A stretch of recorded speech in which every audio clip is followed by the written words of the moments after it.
because it's a long holiday weekend. I'm sorry that you're seeing the toilet right there. My goodness. What can you do? We're humans. We need toilets, you know? Hello, and welcome to another episode of How to Lose Your Job in 90 Days, a series hosted by me, Melanie, a 40-year-old set to lose my advertising job at the end of March due to layoffs. This week, we're sharing the layoff news with our network, yuck, and then digging into what do I want next. Should be straightforward, but is it ever really? But um, because it's a long weekend, it's a holiday weekend, Martin Luther King weekend, I have kicked every possible thing from my to-do list on Friday, on Saturday, and on Sunday to today, Monday, the final day of the long holiday weekend, which means the list is a bit long. There's a lot on there. One of the things that I haven't done yet, which I want to do this week, is because we're sitting at like the middle third week now of January, is I need to post on LinkedIn. I need to do the dreaded I've been affected, I've been impacted by layoffs, which I hate. I hate reading those. I hate posting those, not because they're annoying, but because it just makes me sad when I read them. And then there's also, it feels kind of weird to post it. It feels vulnerable, I think is probably the best word. It just doesn't feel great to like put yourself out there like that. So I think there's probably been a little procrastination there from me in terms of why I haven't done it yet.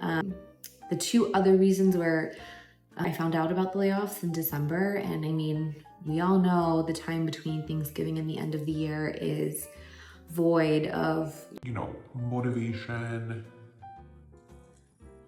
energy, basic cognitive skills. Like, we are all tapped out.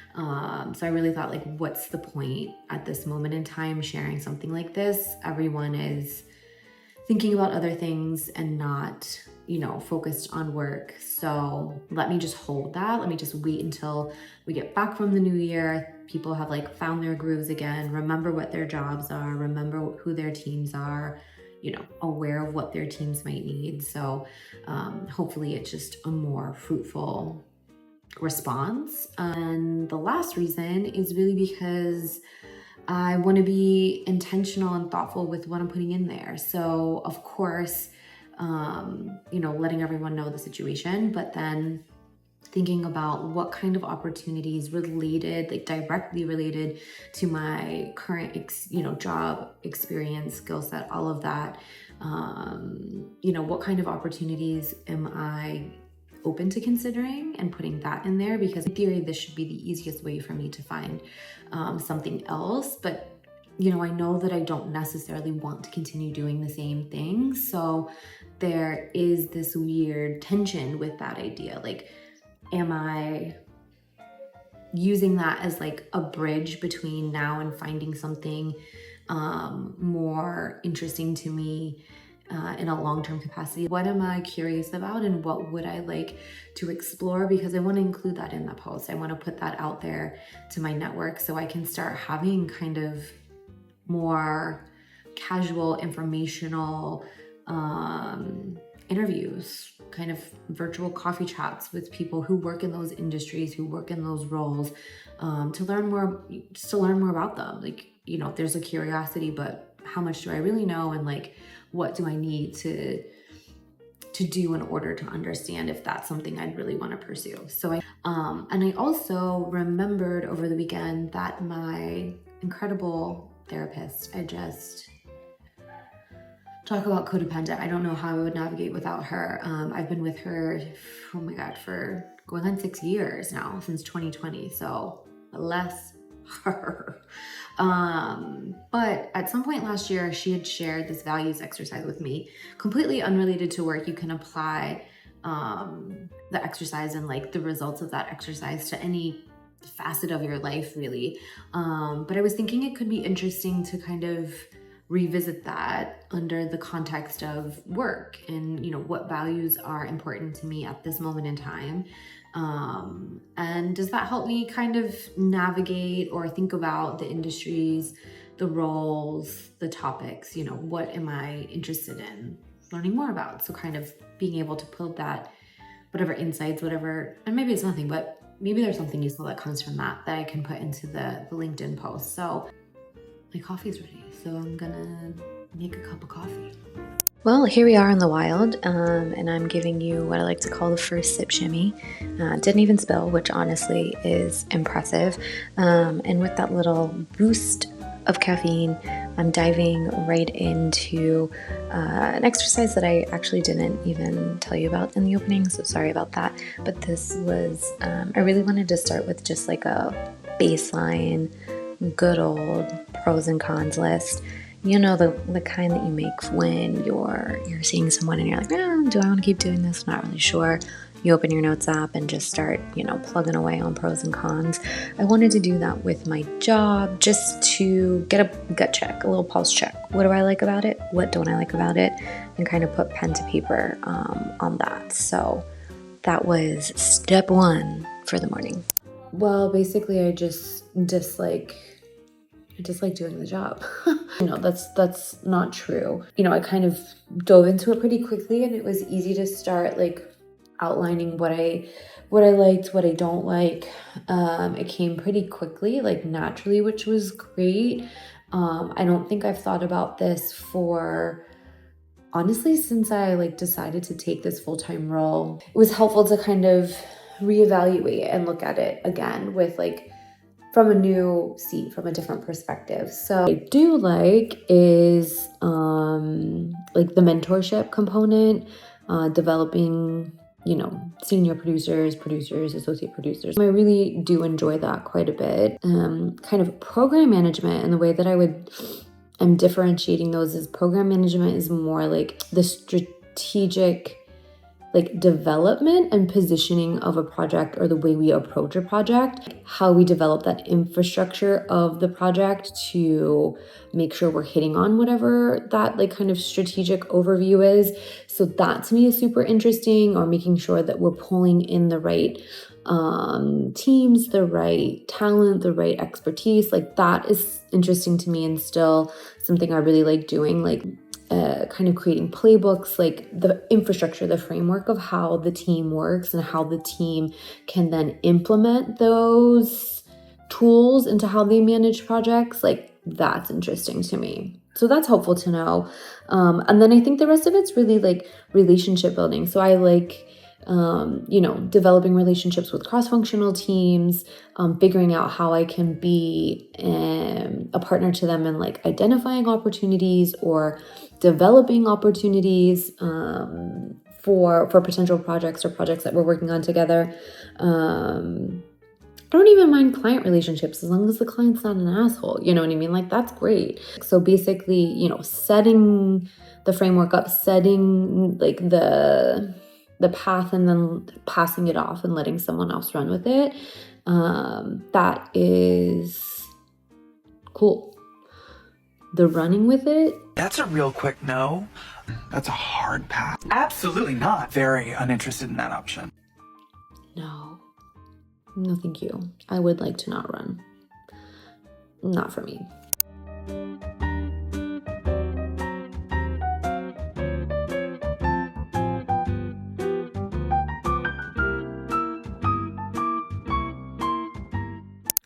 Am I sitting in exactly the same space that you left me in a few days ago?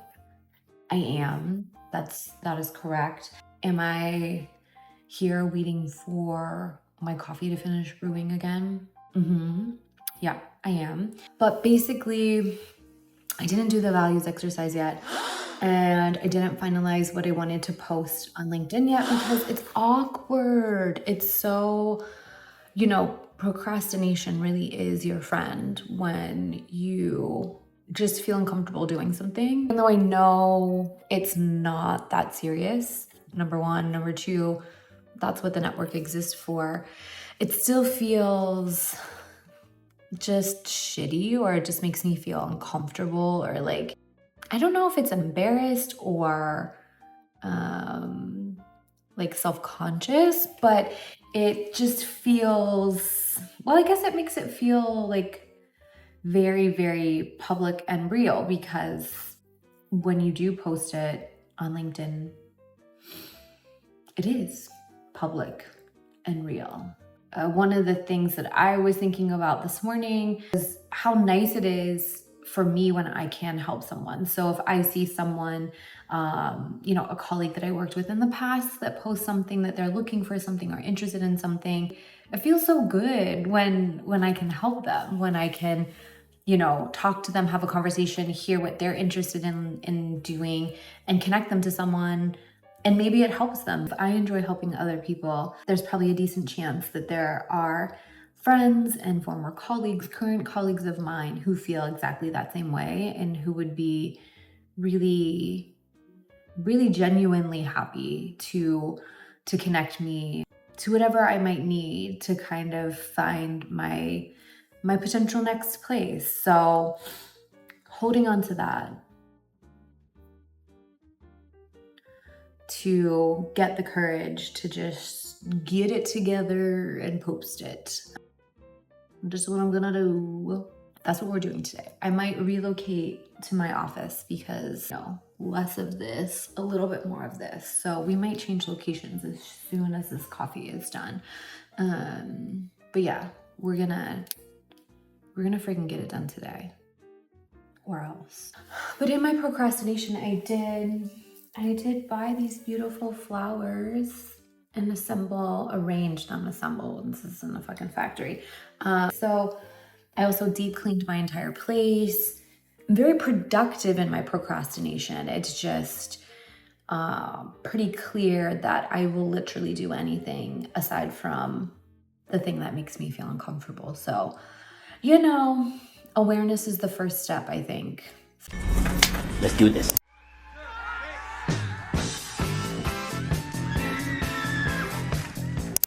Nice to go through that, thinking about the context of the job. All right, let's hold it there for a second, shall we? Thinking it's probably, a little more interesting and helpful for you to see what I'm talking about. So here is a screen recording of me actually going through the exercise. So it's pretty straightforward, honestly. In the center, you have a stack of cards. Each card has a value written on it, and then you get to decide whether you want to keep it, aka it's important to you, or discard it, not so important for whatever topic you're considering. And then you kind of go through this. I think there's a total of 52 cards. I can't remember. But you go through this until essentially you've gone through all of the cards in the pile. And then the program prompts you again and again and again, basically until you land to your top 5 values. So my top 5 were leadership, cooperation, autonomy, meaningful work, and creativity, which I'm really happy with. I feel like that nails it, honestly. And I think below each of those 5, I can kind of go in and define for me maybe like subcategories or sub-values, like how I would personally define those, or what I would be looking for to say, yes, this opportunity or this position it checks the box, like we're hitting that mark. It was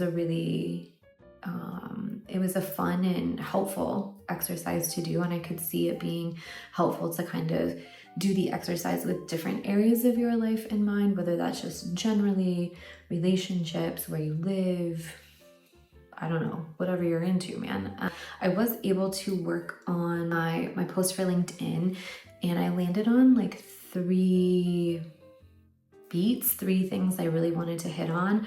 One, I wanted to obviously announce the layoff situation.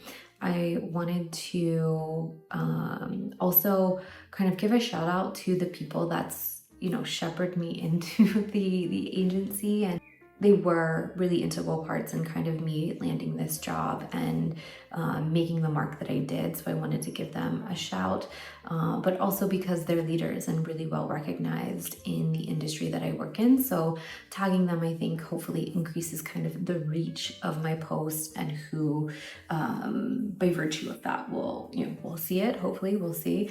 And then, so the second thing I wanted to touch on was what I'm open to in the short term. So in the short term, I personally am open to like fractional, advisory, consultant-based roles for late spring, summer. Based on the financial review that I did last week, I know that I have probably 4 months from when my job ends to when I would want to start making money, whether that's full-time, a full-time role or a more kind of unconventional type of role. And I'm happy to entertain that. I'm happy to kind of explore those opportunities, especially if they're not full-time. I think it would be nice to enjoy the time off and really think about what I want a little bit more fully before diving into something full-time. So I think in doing the values exercise, there's a lot to uncover here in terms of what if we were crazy? What if we actually put down some thoughts of like a dream scenario? What would that mean? What would that look like? What would that include? So the values exercise actually is inspiring me to be a little bit more grand and big and like bold with envisioning what my future potential career or life could look like. The last thing that I wanted to touch on was kind of introducing new industries that I am interested in that are maybe a little bit of a deviation from the advertising world that I have been in for the last 5 years. So calling out that I am exploring how to kind of bring the skills and experience that I have to industries like hospitality and travel, impact investing, and then companies with a focus on sustainability and kind of like asterisk double extra bonus points for companies that are benefit corporations. And so kind of just putting that call out there, like here are 3 areas that I'm interested in exploring. If you have connections to or in these areas, let me know, like reach out, please put me in touch. Like I'm really interested in learning more about these areas that are new to me. Okay, I think we're ready. And with that, I leave you with some more flowers that I arranged and didn't have the heart to own up to earlier in the video. Thanks for being here. Love ya. Bye.